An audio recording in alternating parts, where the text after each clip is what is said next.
Bato Spring.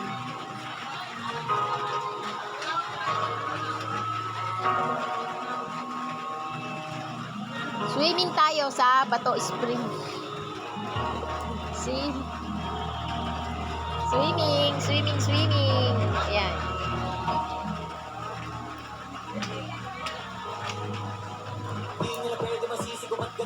Ginaganapang ko lang na natural.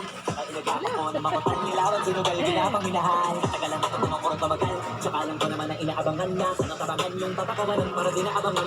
Kasang alaba-laba dapat ang alabang. Tinalakihan ang galingan ang galingan. Kaya nakasanayan ko makabuko na madiin. Di ko naman layo naman layo. Naroon tayo mataya ko na pahirin. Mga naniwala di ko pwede biguin. Di ko pwede pakitaan igutin. Mga tingin na kalang mabusutin ko pa din. Kahit kabisadot ako litiin. Alam ko naman matagal ng babantay. Kung paano ako sasabilay matyagang nagtantay. Kung kailan ako tatamlay. Okay, sino ka ba? Di magalaway na makita ako na mahina. Umay na manira. Ngalay na manghila. Kasi nga walang pinakita hindi pa matay.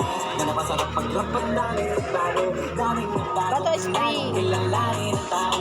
Bato Spring. Sa akin palaging maging ganado. Palaging nakado. Pag gumalaw palaging planado. Daming pasado. Kailangan Ang haba na ng buko. Ang dami lamok. Talo sa laban. Pagbabalot ng takot. Kung saan ka aabot. Ako din lahat ng mahahakot. Yung dami ng bago. Di may sukli. Pag di kang magdamot. At kung hindi ko tinaga. Baka nauwi na sa wala. Kaya na pala to kalala. Kita mo naman na napala. Paano ko hindi ko ginawa? Yung iba di makahalata. Malaki na anak kataya. Marami na pwede mawala. Pwede na pwede pawala.